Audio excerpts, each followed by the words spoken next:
It's a pleasure to have you once again on this week's edition of The Link.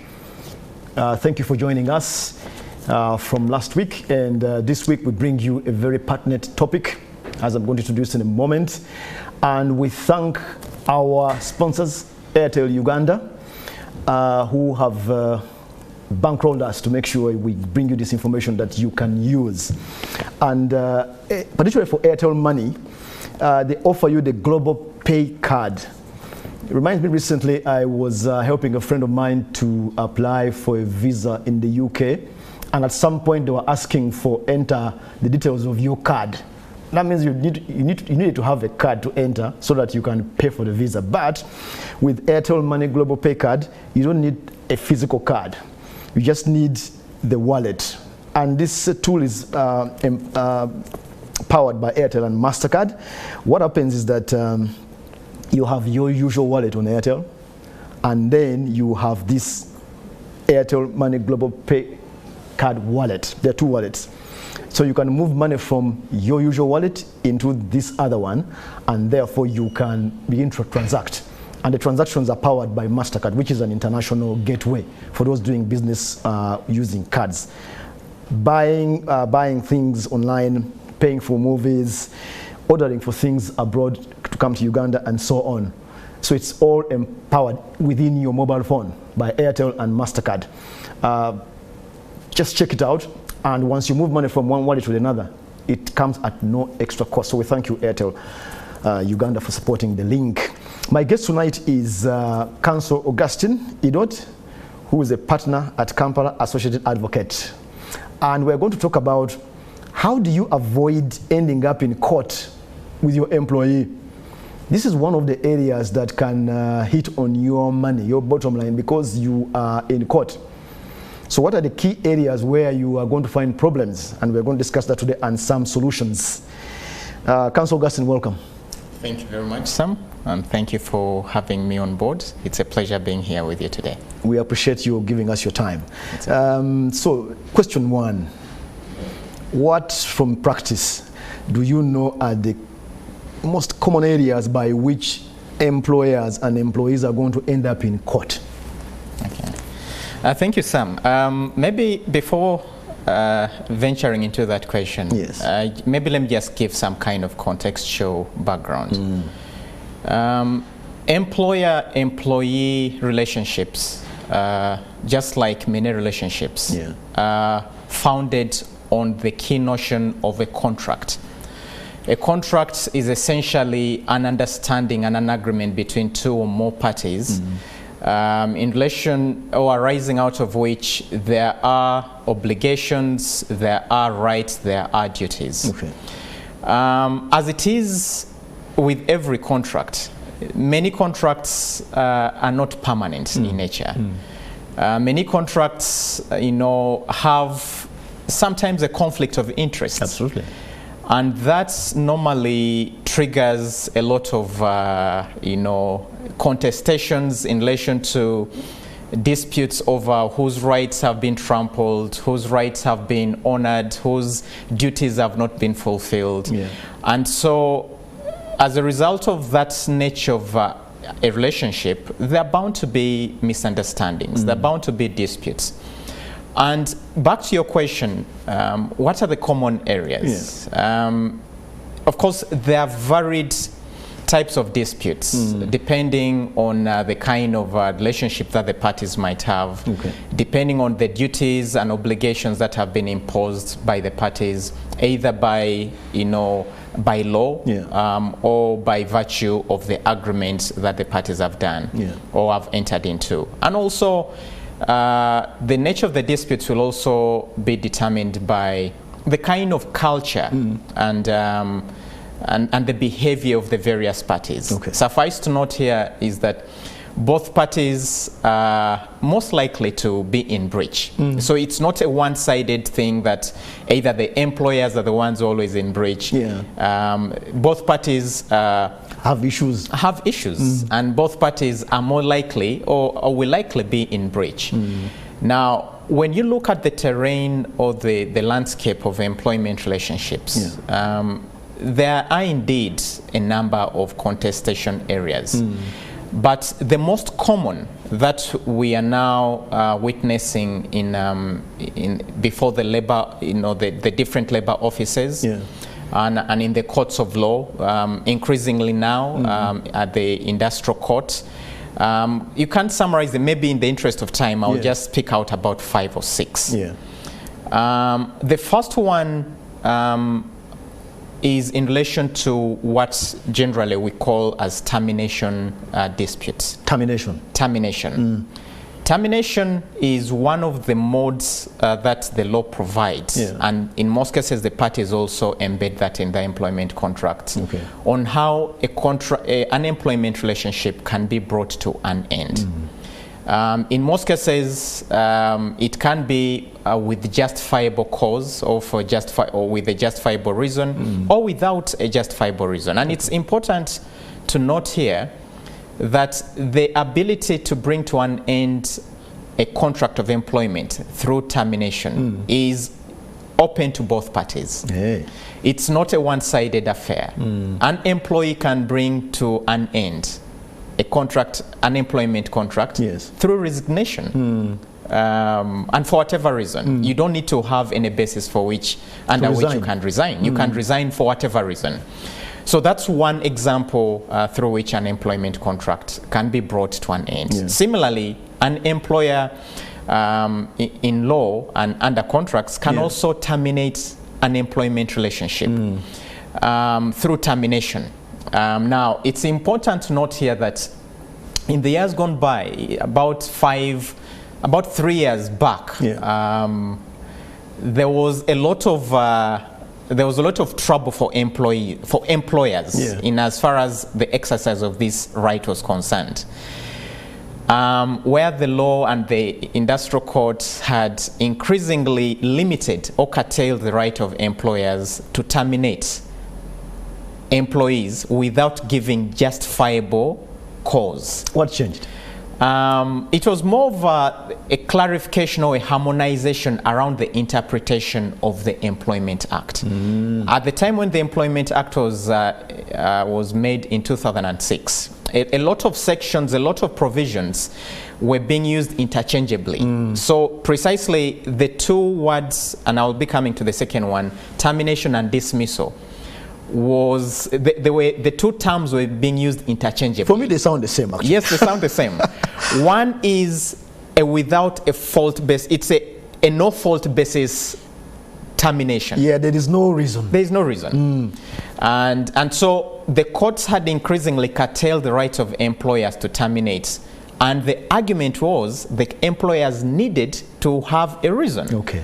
To terminate. So for termination, there doesn't have to be a reason? It doesn't have to. Okay, very interesting. Provided you follow the requirements of the law. And one of the key requirements of the law as far as termination is concerned, for both employers and employees, is that you must provide sufficient notice. So that's why, depending on the duration of your employment, you must provide either 1 month notice, 2 month notice, 3 month notice, or pay in lieu of that notice. If I want you to go, I warn you, I'm going to get you out and I pay you. I will be terminating you effective 2 months from now, or I'll pay you. So employers used to be curtailed, and there was a lot of litigation around that, and a lot of employers were made to pay for terminating without having justifiable reason. So, moving on to dismissal. Dismissal is the second thing. Dismissal is a situation or a ground or a procedure that allows, in this case, it's only open to an employer. It's a procedure that's under which an employer can bring an end to an employment relationship for a fault basis. There are reasons. Exactly. And the two key reasons or the two grounds, either a disciplinary performance reason. There's a code of conduct, you've breached either there was fraud, there was whatever it is. Or performance. You're a poor performer, there was a performance appraisal, you have not satisfied the requirements, the minimum satisfactory requirements for, then subject to the right of an employee to be given a fair hearing. Fair hearing Is a mandatory procedure and substantive requirement that must precede the dismissal. Okay, fair hearing. A fair hearing. And of course, there are very many requirements for that fair hearing. I may just highlight, you must give sufficient notice to the employee, and that has to be approximately about 7 days. That notice must stipulate the basis for which you want to invite the employee to the hearing. And it must be specific. You, for example, stole a bottle of water. You defrauded. It can't be vague. It cannot be vague. It must be specific. And that notice must be accompanied by the evidence that the employer intends to use during the fair hearing, so that the employee has sufficient notice and prepares to defend him or herself. The employee must be given, must be reminded of his or her right to appear for the disciplinary hearing with a representative or a companion of his or her choice. It could be a lawyer. A representative, a lawyer, yes. It could be a lawyer, it could be anyone. It's the employee to choose. So those are some of the key things.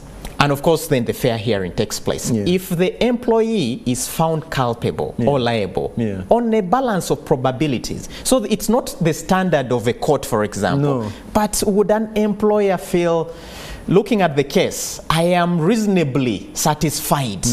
If the standard is met, then the employer will have a right to dismiss. And that dismissal can be what they call summary dismissal. I dismiss you with immediate effect, and you don't have any right to receive pay or notice. So that's one of the second. So there is always litigation, in most cases revolving around the compliance by the employer with a mandatory procedure and substantive requirements to afford the employee a fair hearing. I was dismissed without being heard. Yes. And some, it doesn't matter.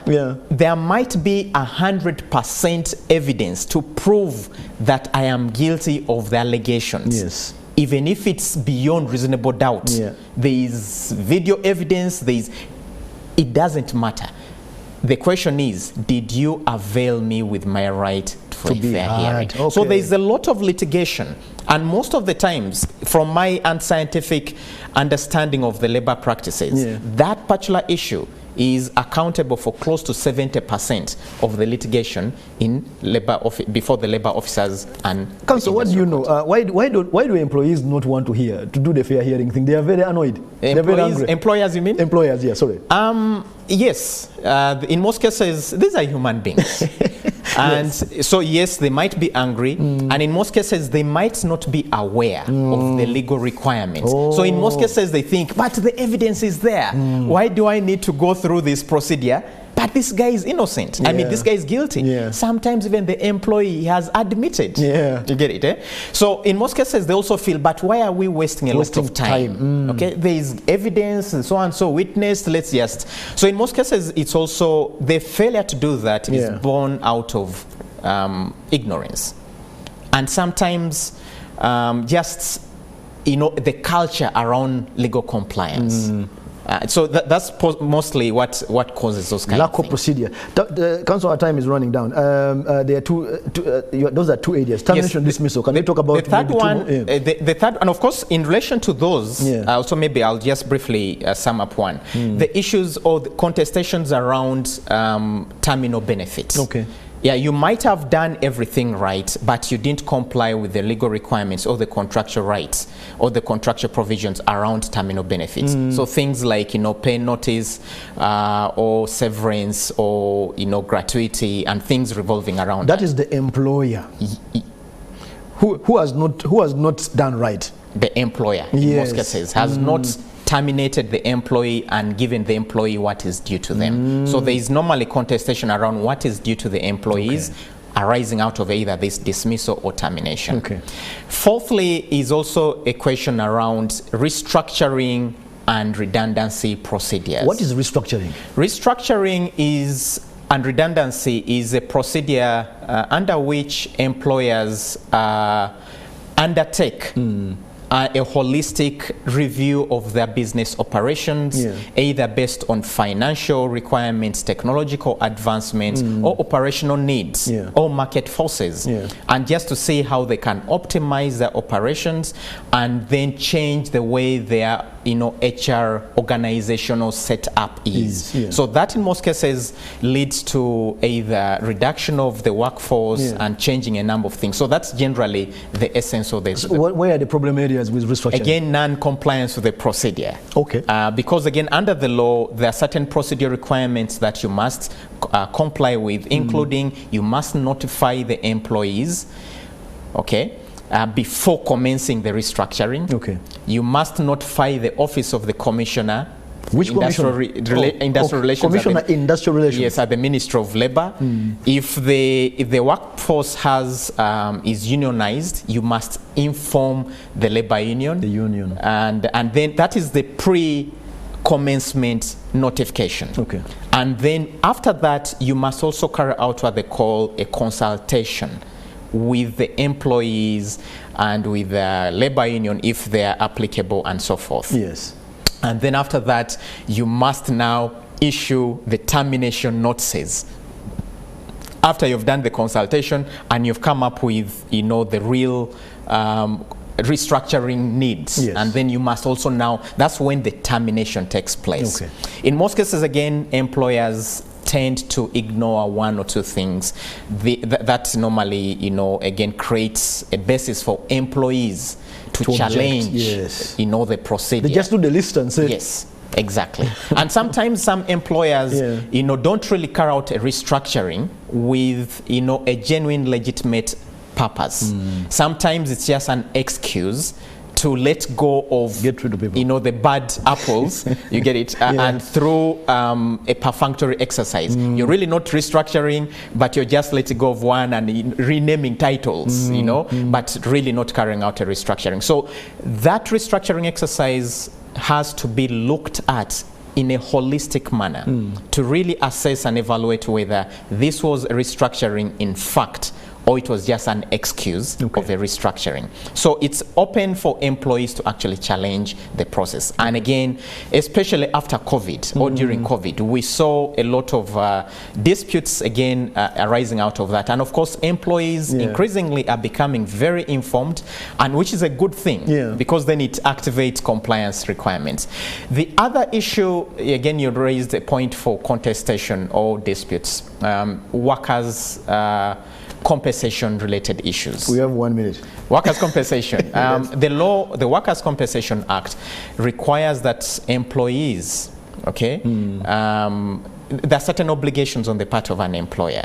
But whenever an employee suffers a work-related incident, like say an accident, from the time you leave your home to as you're coming to work, and the time you're leaving work going home, and during the entire time when you're at work, whatever happens to you during that time is deemed as a work-related incident. So if I'm on a border going home and there are issues, that would be a work-related incident.